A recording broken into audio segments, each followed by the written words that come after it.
Marcos, el Evangelio según San Marcos, en el capítulo 4. Marcos capítulo 4, vamos a leer los versículos del 3 al 9. Es un texto extenso. Vamos a leer esos versículos. En la mañana de hoy vamos a reflexionar, hermanos, en un texto que nosotros hemos escuchado muchísimas veces. Tal vez usted, al igual que yo, al leer este pasaje, usted tal vez crea que conoce todos los detalles de este texto, que ya usted se sabe lo que yo voy a decir. A veces pasa eso cuando son textos conocidos. Uno cree eso, que ya uno se lo sabe todo. Este es uno de esos textos que cuando uno está en el devocional personal, uno lo lee rápido, porque uno como se lo sabe. Eso es como el Juan 3:16. Usted está leyendo Juan 3, y cuando usted llega al versículo 16, usted se lo vuela, porque usted se lo sabe de memoria. De tal manera amó Dios al mundo, que ha dado a su Hijo unigénito. Bueno, pues el texto de hoy es parecido. Es un texto sumamente conocido, pero yo no quiero, hermanos, que usted cometa ese error, que usted piense que ya usted se lo sabe todo. Es mi oración que al estudiar este pasaje en esta mañana, usted pueda ver cosas que usted no había visto antes, que le pase como a mí cuando me preparaba para predicar hoy. Yo fui sorprendido con tantas enseñanzas que hay en el texto que vamos a estudiar en la mañana de hoy. Vamos a reflexionar en la parábola del sembrador. Así que vamos a leer en Marcos capítulo 4 y vamos a leer los versículos del 3 al 9 para empezar. Dice así la palabra del Señor: oíd, este es Cristo hablando, oíd, he aquí el sembrador salió a sembrar, y al sembrar aconteció que una parte cayó junto al camino, y vinieron las aves del cielo y la comieron. Otra parte cayó en pedregales, donde no tenía mucha tierra, y brotó pronto, porque no tenía profundidad de tierra, pero salió el sol, se quemó, y porque no tenía raíz se secó. Otra parte cayó entre espinos, y los espinos crecieron y la ahogaron, y no dio fruto. Pero otra parte cayó en buena tierra, y dio fruto, pues brotó y creció, y produjo a 30, a 60 y a 100 por uno. Entonces les dijo: el que tiene oídos para oír, oiga. Vamos a orar. Padre, gracias porque nos permites venir a tu casa y pensar en tu amor, oh Dios, adorar tu nombre. Entendemos que si estamos aquí es solamente por gracia mostrada en la persona de Jesús en la cruz del Calvario. Señor, y en este momento, al acercarnos a tu palabra, queremos pedirte que tú nos hables y que tú utilices al predicador únicamente como un instrumento para exponer tu palabra, que nosotros podamos ser impactados, que nuestro corazón pueda ser sensible a tu palabra, que tu palabra, al ser predicada, pueda, Señor, caer en un corazón preparado por ti de antemano, oh Dios. En el nombre de Jesús. Amén. Amén.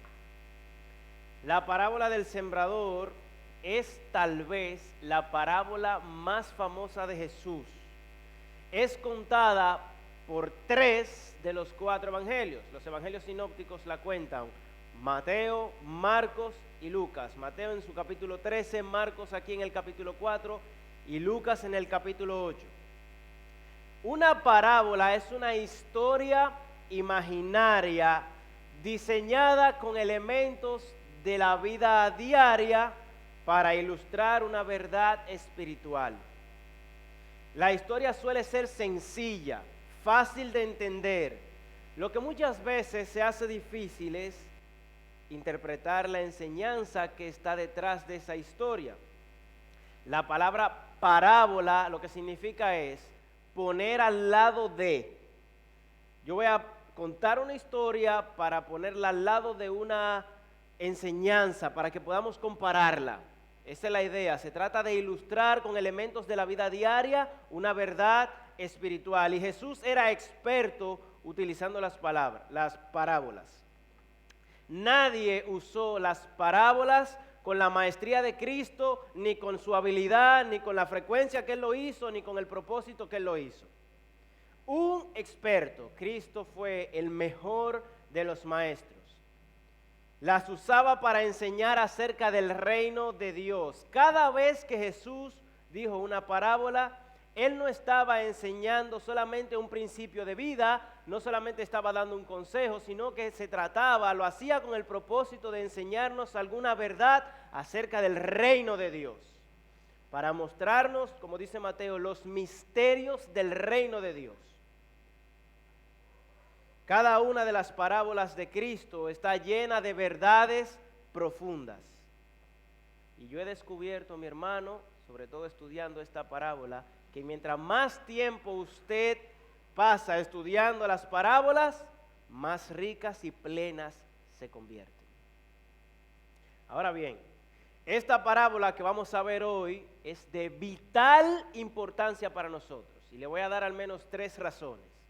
En primer lugar, porque esta parábola del sembrador tiene que ver con la evangelización, tiene que ver con la predicación del evangelio, tiene que ver con la tarea principal que tiene cada cristiano, que es la gran comisión. Mateo capítulo 28, versículos 19 y 20 dice: por tanto, id y haced discípulos a todas las naciones. Esa es nuestra principal tarea como creyente, predicar el evangelio. Y esta parábola tiene principios, tiene enseñanzas que nosotros no debemos olvidar en el momento en que prediquemos el evangelio. Cuando vayamos a predicar el evangelio debemos recordar los principios que se encuentran en esta historia que Jesús nos va a contar.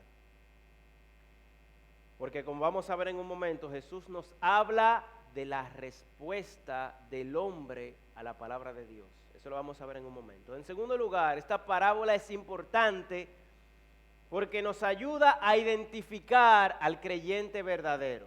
Escuche bien, nos ayuda a identificar al creyente verdadero. Vamos a ver en un momento que muchos, luego de haber recibido a Cristo, entre comillas, no son cristianos verdaderos. Si bien es cierto que la enseñanza principal tiene que ver con la evangelización, mi hermano, mientras vayamos analizando el significado de la parábola, cada uno de nosotros debe preguntarse en qué condición está su corazón. Es posible que muchos se vean reflejados en la parábola y entiendan que aún necesitan de un verdadero arrepentimiento.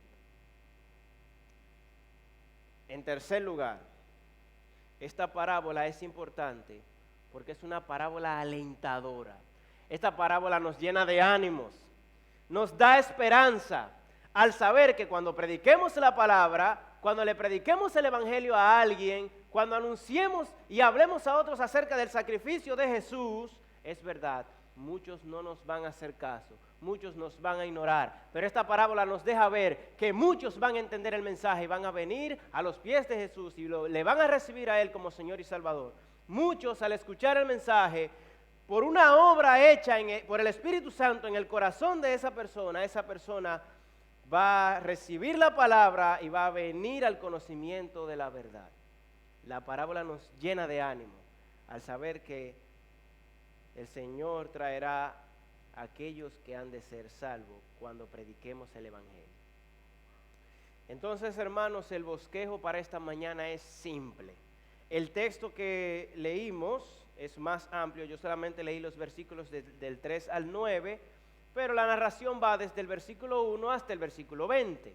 Lo que vamos a hacer es dividirlo en 2 partes. Una parte ya la leímos, que es la narración de la parábola, cuando Jesús contó la parábola. La otra parte, la segunda parte, nuestro segundo gran encabezado, va a ser cuando Jesús interpreta la parábola. Mire qué sencillo. Vamos a ver la narración de la parábola y la interpretación de la parábola. Simple y sencillo. Entonces, en primer lugar, nuestro gran primer encabezado es la narración de la parábola. Y si usted se fija, antes de entrar a eso, vea el escenario, el lugar donde estaba Jesús cuando Él anunció la parábola. Vea conmigo, versículo 1 dice: otra vez comenzó Jesús a enseñar junto al mar. Otra vez, porque ya Él lo había hecho antes. Ya Jesús había utilizado este método antes. Él estaba en una playa, dice, estaba junto al mar y se reunió alrededor de él mucha gente. Tanta gente era, dice el texto, tanto que entrando en una barca se sentó en la orilla del mar y toda la gente estaba en tierra junto al mar. El escenario es este: Jesús está en la playa, dice el texto que había una gran multitud, ya Jesús se había hecho famoso. Estamos en el segundo año del ministerio de Jesús. La fama de Jesús ya se había propagado. Ya en este segundo año es cuando Jesús multiplica panes y peces. La gente le cae atrás a Jesús. Entonces Jesús está aquí, viene muchísima gente, la gente lo va a apretar. Entonces él toma una barca y se pone en el agua, y desde la playa, mientras la gente está en la orilla, él está en el agua, y desde ahí él enseña y expone la parábola. Desde una barca, él empezó su discurso y dijo, versículo 2, y les enseñaba por parábolas muchas cosas, y les decía en su doctrina, oíd. Oíd, eso es un verbo. Atención, eso es lo que Cristo está diciendo. Atiende ahora lo que yo te voy a decir. Oíd, oíd. Jesús comienza con esta palabra, oíd, que dicho sea de paso, hermanos, es la palabra que más se repite en los 20 versículos. Se repite de distintas formas. Oíd, oíd. Escucha bien, presta atención, atiende a esto. Oíd. Jesús comienza con esta palabra y termina con esa misma palabra. Cuando él termina de contar la parábola, cuando él termina la historia, en el versículo 9, él termina diciendo, el que tiene oídos para oír, que oiga. Es como un libro. Él empieza diciendo, oíd, esa es la primera etapa del libro, y en segundo lugar él dice, el que tiene oídos para oír, que oiga. Y en el medio está la parábola. Como un libro, como un portalibro, ¿verdad? Y entonces él empieza diciendo, aquí viene la historia, he aquí el sembrador salió a sembrar. Aquí tenemos a un agricultor, dice Jesús. Tenemos a un granjero, a un agricultor, el sembrador, que sale con su pequeña bolsa llena de semillas. Él sale a sembrar esa semilla. Jesús les va a hablar de algo que era bastante común para la época. Jesús les va a hablar de algo que ya ellos conocían. Les va a hablar de agricultura. En Palestina estaba llena de campos. La gente vivía de la agricultura y de la pesca. Muchos de los discípulos eran pescadores, pero tenían muchos de ellos también conocimiento de agricultura. De eso era que se vivía, sobre todo de la agricultura. Entonces Jesús les va a hablar de algo que ellos conocen, y ese sembrador sale con su bolsita de semillas a sembrar esa semilla por el campo. Y en la historia Jesús va a contar de cuatro tipos de terrenos donde cae esa semilla. Y entonces aquí vamos, dice en primer lugar, el primer terreno, versículo 4, y al sembrar, aconteció que una parte cayó junto al camino, y vinieron las aves del cielo y la comieron. Los campos, según los comentarios, ¿verdad? Según los historiadores, los estudiosos dicen que los campos en aquel tiempo eran más largos que anchos, ¿verdad? Entonces un campo, un terreno, estaba separado de otro por un pequeño camino. Ese camino era más o menos de 1 metro o 1,5 metros. Y por ahí era por donde caminaba el agricultor para sembrar. Ese era el caminito. Por ahí era que él pasaba de un terreno a otro, de un campo a otro, por ese caminito. Y también por ese camino pasaban los viajeros. Por ahí caminaba la gente que se transportaba, que iba de un lugar a otro, ¿verdad? Se trasladaba de un lugar a otro. De hecho, en Mateo capítulo 12, nosotros encontramos a los discípulos de Jesús en un lugar como este, caminando con Jesús entre campos, entre sembraderos. Así era como eran los terrenos en ese tiempo. Campos no tenían verja, no había muros que separaran un campo de otro, sino que era un pequeño camino, más o menos de 1 metro, 1,5 metros, por donde la gente caminaba. Entonces ese camino se hacía duro. De tanto la gente pasar por ahí, se aplanaba ese terreno. ¿Usted ha visto, por ejemplo, cuando usted está entre un monte, usted va a Don Manolo con el Pidio, por ejemplo, y usted, hay un caminito que por ahí que uno va, por ahí no crece ni la hierba, por ahí es que la gente camina. Eso se hace plano, se aplana la hierba ahí, ese terreno se hace duro de tanto caminar. Entonces por ahí caminaba el agricultor y los viajeros caminaban por ahí. Entonces el sembrador tira la semilla y una parte de la semilla cae en estos caminos. Pero entonces ese terreno está duro y la semilla no puede entrar en la tierra y no puede dar frutos. Y dice el texto, dice Lucas, que cuenta la parábola, que también la que no puede entrar, la que se queda en el camino, es pisoteada por el que pasa por ahí. Y en la narración de nuestro texto dice que las aves del cielo bajaron y se comieron esa semilla. Ese es el primer terreno. En segundo lugar, versículo 5, dice el texto, otra parte cayó en pedregales, donde no tenía mucha tierra y brotó porque no tenía profundidad de tierra, pero salió el sol, se quemó y porque no tenía raíz, se secó. Conforme el sembrador iba avanzando, iba lanzando la semilla y esta vez cayó en pedregales, en donde no había mucha tierra. Lucas añade donde no había humedad. Y no es que había en el campo un sitio como una pila de tierra, ¿verdad? Que ahí estaban todas las piedras, entonces la semilla cayó ahí. No se trata de eso, porque lógicamente ningún agricultor inteligente va a sembrar la semilla, va a tener en su terreno un lugar lleno de piedras. La idea del texto no es esa, sino que se trata de una parte del campo que tiene tierra, pero esa capa de tierra es muy fina. Debajo están las piedras. De manera que ahí puede que crezca una plantita, pero abajo hay una capa de piedra que no va a permitir que eche raíces profundas. Y al final esa planta, como dice el texto, con el sol, como no hay humedad, no puede echar raíces profundas, se seca, porque no tenía raíz, dice el texto, con el sol se quemó y se secó. En tercer lugar, versículo 7, el tercer terreno, otra parte cayó entre espinos, y los espinos crecieron y la ahogaron y no dio fruto. Esta semilla cae en un terreno, así como el anterior, ¿verdad? Comienza a crecer, como la semilla anterior, pero también ese lugar tiene raíces de otras plantas que la ahogan. Aquí crece la hierba mala, aquí crece el cadillo.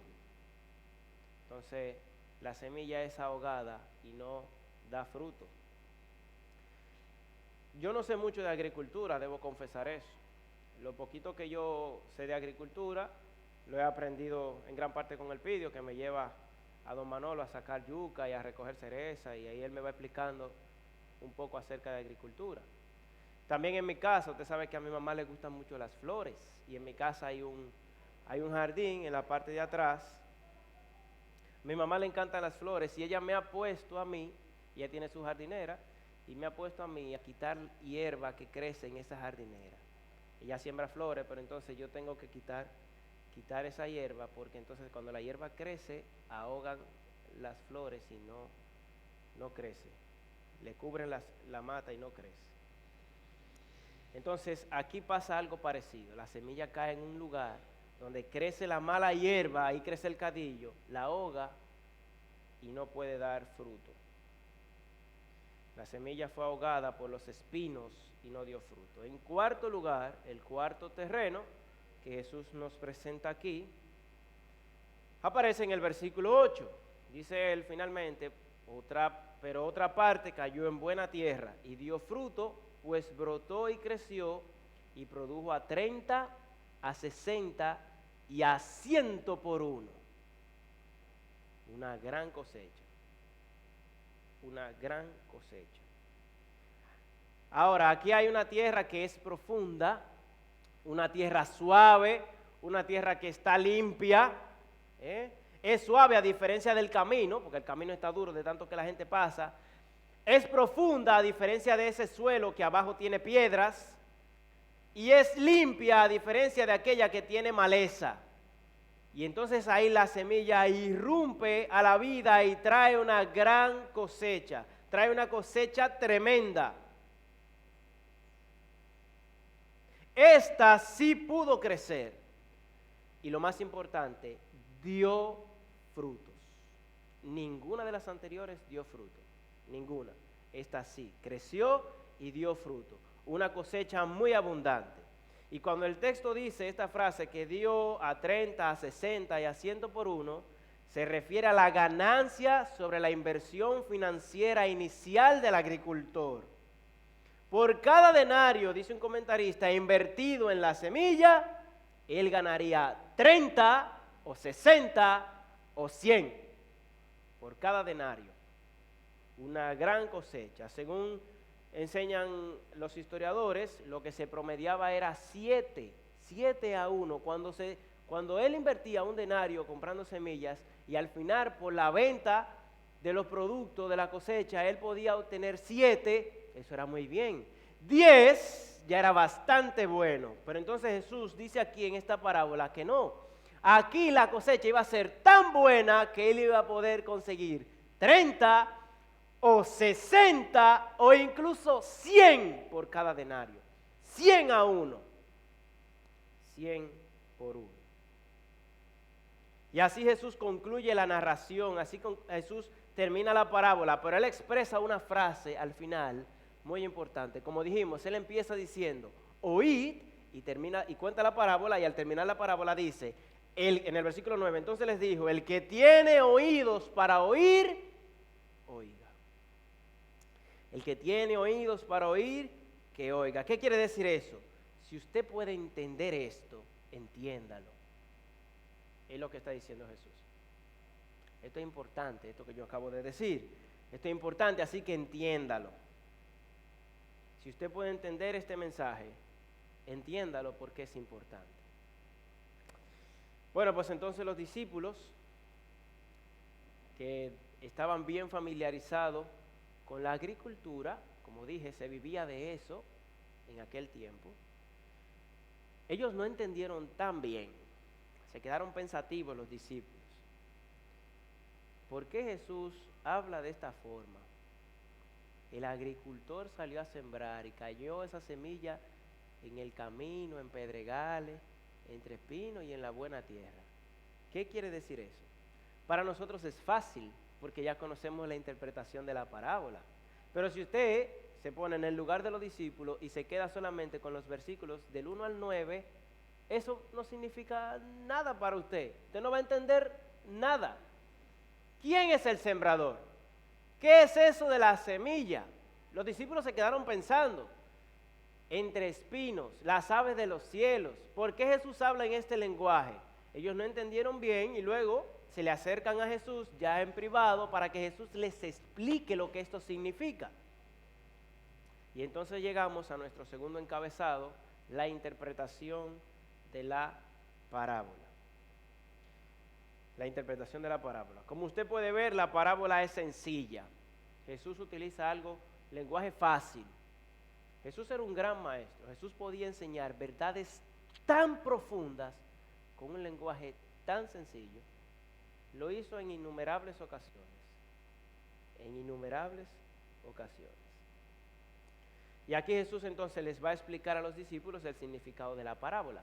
Pero algo importante, mi hermano, preste atención a lo que voy a decir ahora, porque debemos destacar algo que va a ser de vital importancia para entender la parábola, para poder interpretarla. Si usted se fija, Jesús no menciona nada del granjero, oiga bien, nada del granjero. Él no dio ningún detalle acerca del sembrador ni de su habilidad para sembrar. Ojo con eso, eso va a ser importante para entender la parábola. No dio ningún detalle acerca de la semilla. En la parábola Jesús no dijo eso. Jesús solamente dice, el sembrador salió a sembrar y una semilla cayó en tal sitio. Él no dio detalle ni del sembrador, ni de la habilidad del sembrador, ni de la semilla. El enfoque de Jesús es en los terrenos. En los terrenos. donde cae esa semilla. Ahí está el enfoque principal de la parábola. Y entonces Jesús empieza a explicar y le dice, el sembrador es el que siembra la parábola. El sembrador en esta parábola representa a aquel que lleva el mensaje de la palabra de Dios. Aquel que predica, todo aquel que hable del evangelio, todo aquel que predique la palabra, ese es un sembrador. Ya sea desde una predicación pública, desde un púlpito en una iglesia a una multitud, o ya sea en un grupo más pequeño, o también en un encuentro personal con alguien. Si usted predica la palabra, ese es el sembrador. Usted es un sembrador. Ya sea a un amigo, a un familiar, a un vecino, a un grupo pequeño o a una multitud. Representa a cualquiera que distribuye la semilla, y la semilla representa la palabra de Dios, el mensaje bendito del evangelio. Pero como dijimos, mi hermano, el enfoque principal de la parábola no es ni el sembrador ni la semilla, sino más bien el terreno donde es sembrada esa semilla. Y ese terreno, Jesús explica, representa el corazón humano. El corazón humano. La parábola tiene que ver con la predicación del evangelio y la respuesta del ser humano a ese mensaje.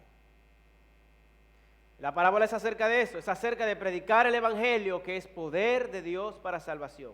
De eso se trata. Es acerca de predicar la palabra del rey y de su reino, de hablarles acerca de Jesús y de su sacrificio. La parábola tiene que ver con que Jesús ha venido y el reino de Dios se ha acercado. La parábola tiene que ver con anunciar que Jesús vino a buscar y a salvar lo que se había perdido. La parábola tiene que ver con enseñarle a otros que Jesús es el camino, es la verdad y es la vida, y que nadie puede ir al Padre si no es a través de Él. De eso se trata. La parábola nos quiere mostrar la respuesta del corazón del hombre a la predicación del evangelio. La enseñanza principal, mi amado hermano, de esta historia es la respuesta del corazón del hombre a la predicación de la palabra. Y aquí estos 4 terrenos representan 4 respuestas básicas, ¿verdad?, de un individuo que escucha el mensaje del evangelio. ¿Cómo él responde? Jesús dice de 4 maneras. Aquí hay 4 respuestas del corazón del hombre a la predicación de la palabra, y vamos a analizar eso brevemente. En primer lugar, Jesús está interpretándole la parábola a los discípulos. Él dice en el versículo 15, lea conmigo. Marcos 4:15, dice el versículo 15, y estos son los de junto al camino, en quien se siembra la palabra, pero después que la oyen, enseguida viene Satanás y quita la palabra que se sembró en sus corazones. Esta es la primera respuesta de un individuo que escucha la parábola, la palabra, que escucha el evangelio. Jesús lo explica aquí. La palabra de Dios es predicada, pero se topa con un corazón duro. Un corazón duro, como el camino donde cayó esa semilla, que estaba duro, de tanto que la gente pasaba por ahí. Esa semilla no pudo entrar, se quedó ahí en el camino. Se topa con un corazón duro. Hermano, se trata de alguien que simplemente no es sensible a la palabra de Dios. En el Antiguo Testamento a este es al que se le llama duro de cerviz. Yo espero que usted haya escuchado esa frase alguna vez. Duro de cerviz. Este es el hombre que no responde, que usted le predica y él no responde. Simplemente no responde, no pone atención, no le preocupa, es indiferente, no le importa o simplemente no quiere. La palabra llega a su corazón, usted le predica y la palabra le llega al corazón, pero rebota, su corazón está duro.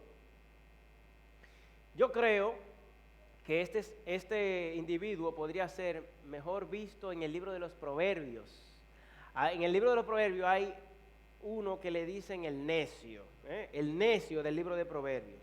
el necio que aborrece el conocimiento, el necio que dice en su corazón no hay Dios, el necio que aborrece la instrucción, el necio que menosprecia la sabiduría. Ese es al que usted le predica y a él no le importa, no le interesa. Y Satanás aquí aparece, es visto en la parábola como esas aves que están sobre el campo, que quitan la semilla, se llevan esa semilla. El maligno viene y arrebata la semilla. Satanás está ahí para eso, para quitar la palabra. Él usará cualquier estrategia para lograrlo. Dice 2 de Corintios 4:4, que el Dios de este siglo, Satanás, él ha cegado la mente de aquellos que no creen, de los incrédulos, para que no les resplandezca la luz del Evangelio. Satanás lo tiene ciego, le ha tapado el entendimiento para que no entiendan, para que no vean que van rumbo a la condenación eterna. Entonces este es el individuo al que usted le predica y usted le advierte claramente que la ira de Dios está sobre él. Este es el individuo al que usted le dice, mira, te vas a ir al infierno. Y él lo oye, y él está ahí sentado, y usted le está hablando de la condenación eterna, de la realidad del pecado, de que Dios está irado todos los días contra el impío, y de que hay una solución para eso. Y él está ahí sentado, él está prestando atención, él está ahí, pero él no responde. Y usted le dice, pero que te va a ir para el infierno. Sí. Bueno, hermano, me voy para el infierno, le dicen. Wow, no le importa, simplemente es insensible. Hermano, y eso muchas veces nos duele, es verdad, sobre todo cuando se trata de alguien a quien nosotros queremos mucho, que claramente dice, yo no me arrepiento, déjenme tranquilo, me voy para el infierno. A nosotros nos duele, pero Cristo nos está diciendo, no te sorprendas de eso. Esta parábola es para eso, para que cuando nosotros prediquemos el Evangelio, usted no se sorprenda cuando usted le predique a alguien y él simplemente no le importe y se muestre indiferente. Cristo nos está advirtiendo de esa realidad. ¿Y cuál es nuestro deber? Orar, orar, orar y seguir predicando. Orar para que Dios sensibilice ese corazón, porque solamente Dios puede hacerlo. Orar para que, como dice en el Antiguo Testamento, en Ezequiel, Dios convierta ese corazón de roca en un corazón de carne. Solo Dios puede poner suave el terreno del corazón de ese hombre para que la semilla de la palabra de Dios pueda crecer y dar frutos. Solamente Dios. Entonces nosotros debemos orar. En segundo lugar, mi amado hermano, Jesús sigue interpretando la parábola. Y aquí él dice en el versículo 16, lea conmigo, la segunda respuesta. En primer lugar vimos los que son indiferentes, los indiferentes. Ahora vamos a ver los superficiales. En segundo lugar, los superficiales, versículo 16. Estos son asimismo los que fueron sembrados en pedregales, los que cuando han oído la palabra, al momento la reciben con gozo. Este es el que se emociona y levanta su mano y se arrepiente y llora. La recibe con gozo. Dice el texto, versículo 17, pero no tiene raíz en sí, sino que son de corta duración, porque cuando viene la tribulación o la persecución por causa de la palabra, luego tropiezan. Este es el que se arrepiente y la recibe con gozo, con euforia, feliz. Él está feliz. Él quiere ser cristiano. Él oye el Evangelio y él quiere estar en la iglesia. Y nosotros, como dice un amigo mío, nos dejamos llevar por el amague. Y pensamos que ese individuo realmente se convirtió. Míralo cómo está, él está gozoso. Él se queda en la iglesia un tiempo. Él está bien contento. Ese es el que dice amén con gozo en la iglesia. No un amén como el que usted y yo decimos, que decimos amén bajito. Él dice amén emocionado. Él está feliz. Y muchas veces decimos, mírale las lágrimas, el gozo, tiene que ser real. Y 3 meses después ya no está, se fue. Y todo lo que había allí solamente era euforia, todo se trató de una emoción. Nunca fue un verdadero creyente. Eso es lo que Cristo está diciendo. No tenía raíz, se secó. Nunca da fruto ese individuo. Él en cierta manera está aceptando la semilla, pero nunca realmente ha sido genuino. Este es alguien que acepta a Cristo, pero él no ha entendido verdaderamente su condición de pecado. Él se emocionó cuando escuchó la palabra y levantó la mano y se arrepintió, pero él no entendió realmente su condición de pecado. Él no se ha visto en su propia miseria. Él no ha entendido que necesita de Dios. Hermano, y esto es muy peligroso. Esto es muy peligroso porque aquí en esta iglesia pudiera haber alguien así, que está entre nosotros y dice ser cristiano, y uno cree que es cristiano porque él está contento, feliz entre nosotros, emocionado, y viene a la iglesia siempre y no falta, pero él no ha entendido la realidad de su pecado. Y MacArthur nos advierte de esto en su comentario. Escucha bien, hermano, lo que MacArthur dice. Nos advierte y nos dice, si su confesión de Cristo, escuche esto, no importa cómo la defina, si su confesión de Cristo no emana, no sale de una convicción profunda, interna de su pecado, si no es el resultado de un sentido profundo de que usted está perdido, si no incluye un deseo tremendo porque el Señor lo limpie y lo purifique y lo guíe, si su confesión de Cristo no involucra un hambre profunda de negarse a sí mismo y sacrificarse a sí mismo y una disposición a sufrir por Él, entonces usted no tiene raíz, y dice MacArthur, y es solo cuestión de tiempo.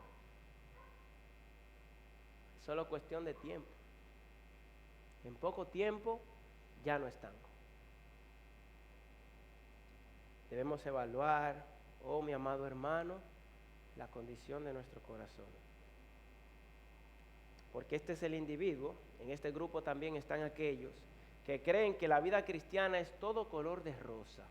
Este es el que se mete a cristiano porque cree que todos sus problemas van a estar resueltos, que todo le va a salir bien a partir de ahora. Pero se va después. ¿Y por qué? Jesús lo deja claro en la parábola.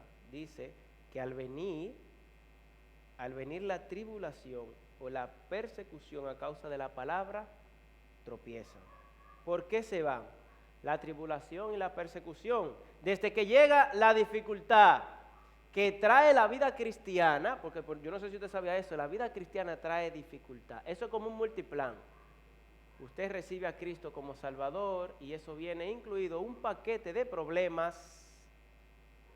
Esa es la realidad. Esa es la realidad. La vida cristiana viene con la burla de aquellos que no conocen de Dios. Viene la persecución, la burla, el desprecio de la gente, perder amigos. Seguir a Jesús, el mismo Cristo lo dijo, requiere negarse a sí mismo, tomar la cruz y seguirle. Entonces este es el individuo que desde que se presenta la primera dificultad, se va. Desde que él siente un poco de presión, se va. Desde que alguien se burla de él porque él es cristiano, se va. Él no está dispuesto a soportar la burla y se va. Abandona. Entonces, hermano, Cristo, y esto es un comentario, esto es algo que aprendemos de aquí, ¿verdad? Cristo nos enseña que la aflicción y la persecución nos ayuda a diferenciar a aquellos que son verdaderos creyentes y los que no. Una persecución, nos dice MacArthur en su comentario, una persecución y la aflicción van a matar al creyente falso, pero en segundo lugar van a fortalecer a los creyentes verdaderos. Y MacArthur cita a 1 de Pedro 5:10 que dice, después de que habéis sufrido, el Señor os perfeccionará. La aflicción viene para eso, para que los que no son creyentes se vayan.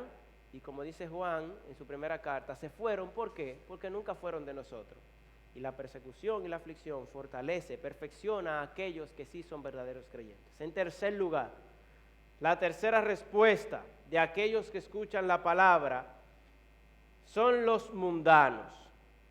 Primero vimos los indiferentes, luego los superficiales, ahora los mundanos. Lea conmigo el versículo 18. Estos son los que fueron sembrados entre espinos, los que oyen la palabra, pero los afanes de este siglo y el engaño de las riquezas y las codicias de otras cosas entran y ahogan la palabra y se hace infructuosa. Los afanes de este siglo.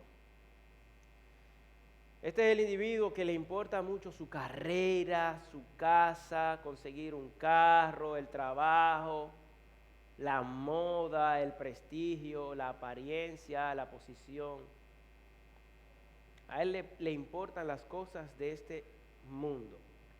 Y sobre todo también las riquezas, dice Jesús, los afanes de este siglo y el engaño de las riquezas. Las riquezas lo engañan. Y Cristo dijo que este tipo de individuo no es un verdadero creyente porque no se puede servir a Dios y a las riquezas, dijo Jesús. Porque o amará a uno y menospreciará al otro, dice Jesús. Y Juan dijo que si alguno ama al mundo, en su primera carta, el amor del Padre no está en él. Este es el individuo que él está tan afanado, tan preocupado por las cosas de este mundo, su negocio, su reputación, una posición. Él está tan interesado en conseguir eso que él no entiende la condición la condición de él como pecador y su necesidad de Dios. Él no entiende eso. El mejor ejemplo, hermanos, es el joven rico. El joven rico se acerca a Jesús y Jesús habla con él y al final, usted conoce la historia, él se fue. ¿Y por qué se fue? Porque él amaba más las riquezas. Y se fue triste, dice, porque tenía muchas posesiones. Entonces, hermanos, si usted se fija, Jesús nos ha hablado de los indiferentes, los superficiales y los mundanos. Y hasta aquí esta parábola nos está dejando como con ese sentimiento negativo. Cristo nos ha dicho hasta ahora, va a haber personas que se resistirán de manera total, los indiferentes. Va a haber personas que van a responder con gozo, van a decir, van a levantar la mano, parece que se arrepintieron, pero después se van a ir. Esos son los superficiales. En tercer lugar, habrán personas que parece que sí, que son cristianos también, pero están afanados por conseguir las cosas de este mundo. Están tan empeñados en las riquezas que al final también las riquezas terminan hundiéndolo y tampoco dan fruto. Sin embargo, como yo le dije al inicio, esto es una parábola alentadora. Aquí viene la parte positiva, la parte alentadora. Cristo concluye su interpretación de la parábola con unas palabras de ánimo que nos impulsan a predicar el Evangelio. Y entonces llegamos a lo que es el clímax, la mejor parte de la parábola, versículo 20, que estos son los fructíferos. En cuarto lugar, aquellos que dan frutos, versículo 20. Y estos son los que fueron sembrados en buena tierra, los que oyen la palabra y la reciben y dan fruto a 30, 60 y a 100 por uno. Hay una parte de la semilla que cayó en una tierra buena y pudo crecer y dar fruto. Y este sí es un creyente verdadero. Este es alguien que verdaderamente se volvió un discípulo de Jesús. Mi hermano, yo sé que a veces uno predica la palabra y uno está evangelizando y la gente como que no se convierte. Y usted a veces le predica a sus hijos o a sus padres si no son cristianos, a sus familiares, a sus tíos, y usted le habla de Dios y lo invita a la iglesia y parece que no vienen. Y eso usted pudiera desanimarlo, pero Cristo nos está diciendo, mira, no te desanime. No te desanime porque cuando tú prediques, Dios va a preparar un corazón. Hay un corazón que Dios ha preparado, que tiene tierra buena, para cuando la palabra llegue a ese corazón, entonces esa persona va a recibir la palabra y va a dar fruto, va a crecer, y va a dar fruto. Siempre hay alguien al que el Señor sensibiliza su corazón para que se arrepienta. Hermano, no te desanime. No te desanime al predicar, que parece como que uno predica y hacemos actividades. Y usted ve, por ejemplo, pensando, ¿verdad?, en la escuela bíblica de verano, por ejemplo, esto se llena de gente, lleno de jóvenes, lleno de niños, y se le predica una semana entera, 2 semanas, el Evangelio. Y ellos están ahí, se le habla de la realidad del infierno, se le habla del amor de Dios y ellos no se arrepienten. No te desanimes, no te desanimes. Que Dios preparará el corazón de alguno de ellos para que la semilla crezca, para que la semilla pueda crecer y dar frutos. Ahora bien, mi amado hermano, como dijimos ahorita, ninguno de los anteriores dio fruto, este sí.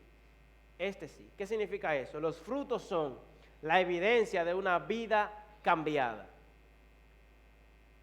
¿Y qué son los frutos? ¿A qué se refiere con los frutos? Bueno, hermanos, hablamos de una vida nueva, ¿verdad? De una nueva manera de pensar. Hay una conducta diferente en ese individuo, una actitud diferente, un obrar diferente. Ahora hay un hombre, una mujer que ama a Dios, que quiere vivir para Él. Ese es el fruto. Ese es el fruto. Alguien que, como dice en Gálatas, el fruto del Espíritu, alguien que vive en amor, gozo, paz, paciencia, benignidad, bondad, fe, mansedumbre, dominio propio. Hay una vida diferente. Esos son los frutos. La evidencia de que la respuesta al Evangelio ha sido genuina es que hubo una conversión verdadera, son los frutos. Son los frutos. Ahora, todos dan frutos. Eso es algo que la parábola nos deja claro también. Todos dan fruto. Algunos a 30 por uno, algunos a 60 por uno y otros a 100 por uno. No todo el mundo es igualmente productivo, dice MacArthur. Dios usa a personas de maneras diferentes. Y hay algunos cristianos que realmente nunca caminan como deberían caminar y viven la vida dando frutos a 30 por uno, pero todos dan frutos. Todos. De tal manera, hermano, que un creyente verdadero es aquel que uno lo puede identificar por su nueva manera de vivir.